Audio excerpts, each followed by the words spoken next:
Ya, terima kasih Anda masih bersama kami di One on One dan masih bersama dengan Pak TGB di sini. Pak TGB, bagaimana dengan isu lingkungan dan pangan ini? Seberapa penting sih sebenarnya lingkungan dan pangan ini untuk Indonesia sendiri? Dan kalau bicara soal lingkungan tadi bicara juga soal tanahnya yang berbeda-beda tadi ini, bagaimana cara kita mengelolanya gitu? Banyak orang mengatakan bahwa sepanjang sejarah itu faktor yang menyebabkan konflik ya, bahkan sampai kepada pertumpahan darah atau bahkan perang besar, itu tidak lepas dari 3 hal. Pertama air, yang kedua energi, dan yang ketiga pangan. Syukurnya kita di Indonesia, air alhamdulillah. Ya. Pangan juga kalau ditata dengan baik, kita bisa menjadi lumbung pangan dunia. Ya. Energi, siapa yang meragukan Indonesia?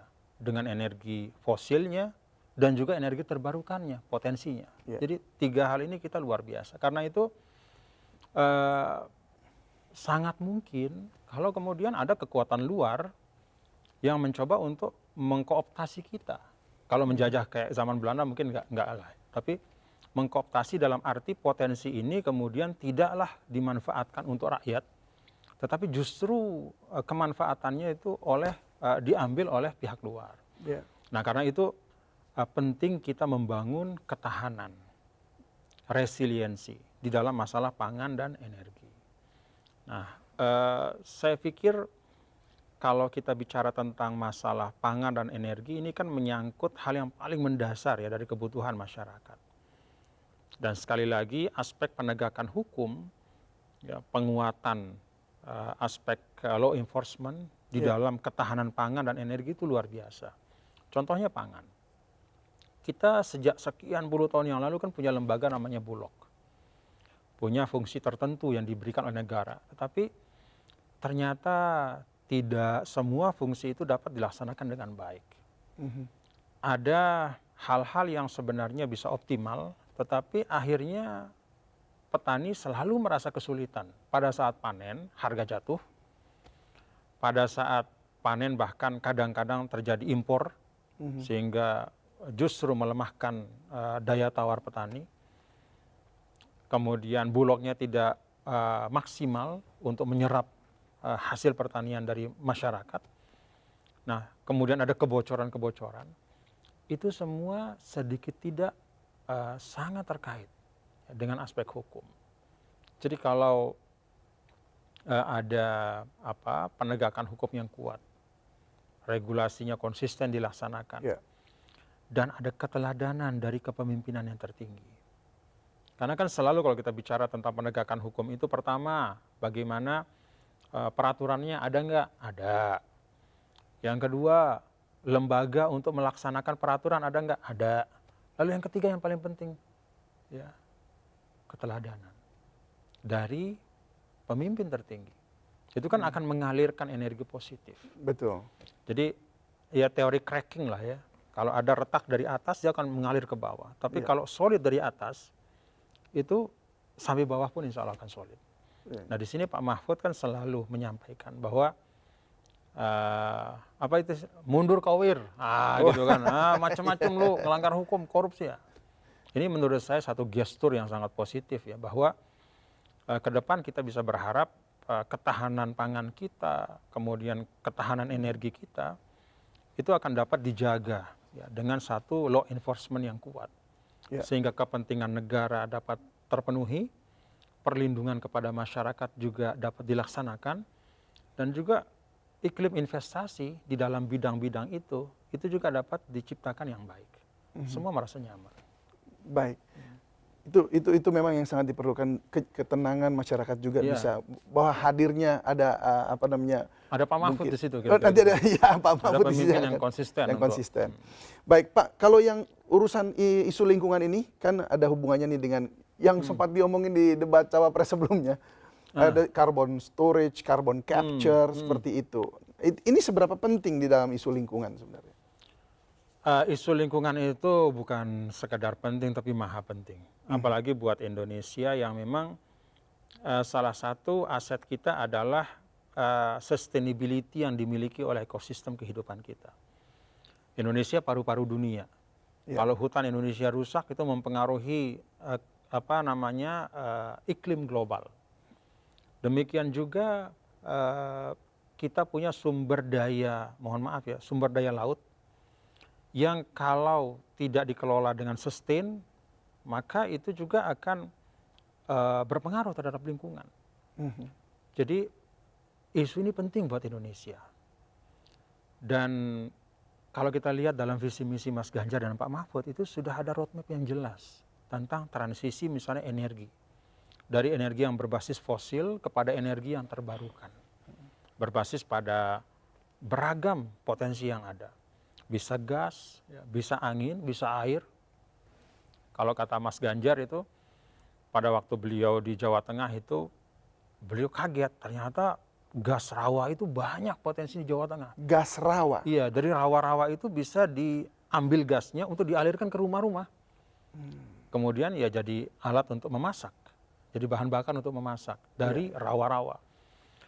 Kalau kita bicara misalnya biogas dari hasil, mohon maaf, kotoran ternak, sapi.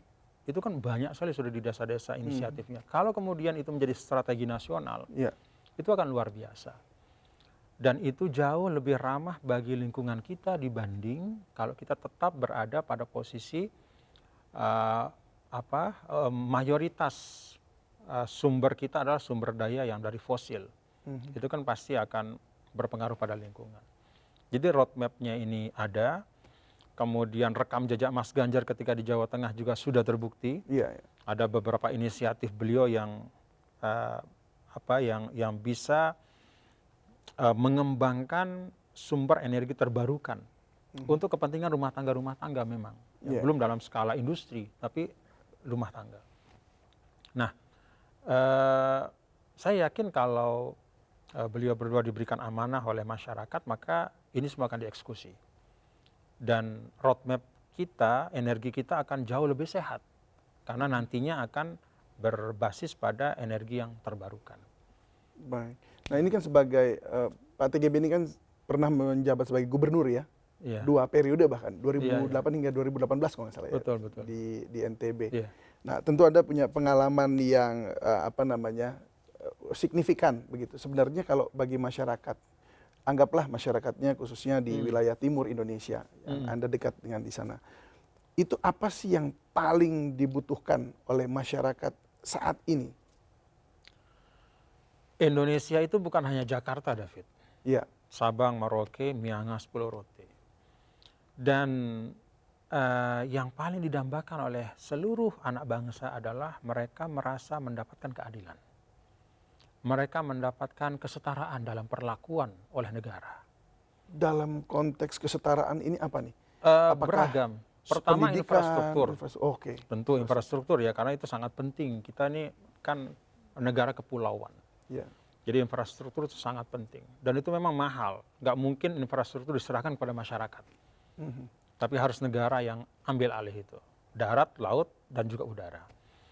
Yang kedua ya tentu pelayanan-pelayanan dasar. Seperti pendidikan, kesehatan.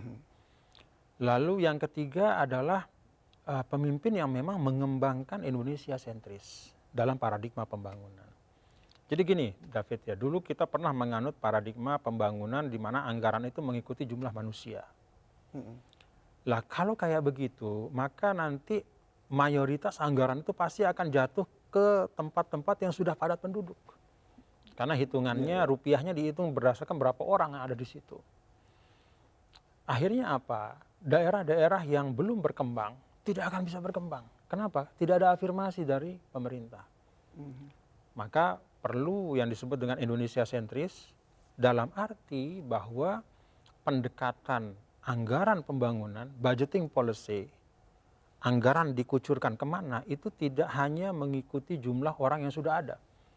Tapi juga berdasarkan pada potensi daerah, berdasarkan pada pertimbangan keadilan, bahwa semua harus mendapatkan hak yang sama.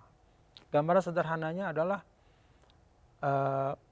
rakyat Indonesia yang tinggal nun jauh di sana, di perbatasan entah dengan Timur Leste, entah dengan Malaysia, seharusnya dia memiliki kesempatan yang sama untuk mendapatkan pendidikan sekualitas Jakarta. Kesempatan yang sama dalam artian mereka datang ke Jakarta atau ke kota-kota terdekat Apapun. atau di tempat mereka tinggal. Apapun, tapi mereka bisa mendapatkan akses pendidikan Yang penting yang aksesnya. berkualitas sama. Iya. Itulah hak yang paling mendasar. Jadi kita belum berhasil menjadi negara kalau kita masih belum mampu menghadirkan keadilan itu. Baik keadilan dalam rasa ber-Indonesia ataupun keadilan dalam bentuk fasilitas yang disiapkan oleh negara. Itu lebih kepada hukum atau lebih kepada dana yang kurang?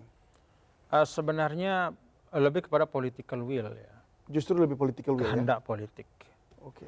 Kan dana itu ada dan presiden sebagai kepala pemerintahan dan kepala negara punya otoritas penuh untuk kemudian mengarahkan kepada apa-apa yang dipandang penting untuk memperkokoh kita sebagai satu bangsa. Jadi ya tentu DPR juga ikut membahas di situ ya, disahkan bersama oleh pemerintah dan DPR. Tetapi presidential will, political will dari eksekutif sangat penting.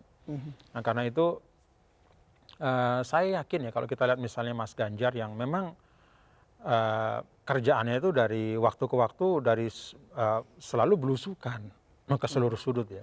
Dulu Jawa Tengah, sekarang seluruh Indonesia. Intensitas beliau paling tinggi dibanding capres-capres yang lain untuk terus menyapa rakyat. Itu menurut saya adalah pertama ya tentu karena keyakinan beliau ya bahwa suara yang paling otentik untuk membangun Indonesia adalah suara rakyat. Iya, iya. Kemudian yang kedua bahwa beliau memang sayang sama masyarakat dan suka mendengar apa yang masyarakat inginkan. Dan ini menurut saya bagian dari karakter kepemimpinan yang kita harapkan, Iya, iya. kita Ya, butuhkan. itu memang perlu mendengar bahkan sampai ke perbatasan-perbatasan ya. Mereka yang mungkin selama ini agak terlupakan untuk didengarkan dan perlu ada kesetaraan. Nah, Pak TGB, tentu Anda juga suka ikut untuk berkampanye keliling juga ya ke desa-desa. Nah, kita perlu dengar juga nanti dari Pak TGB seperti apa sih apa yang Anda temukan di sana mengenai isu-isu lingkungan hidup atau mungkin alam yang apakah ada yang memang tercemar atau mungkin bahkan ada yang tersembunyi hidden gem gitu tapi belum diangkat. Nah ini kita pengen tahu juga apakah memang Anda menemukannya. Tapi kita akan bincangkan ini usai jeda berikut ini. Dan pemirsa One on One akan kembali usai jeda berikut ini. Tetaplah bersama kami.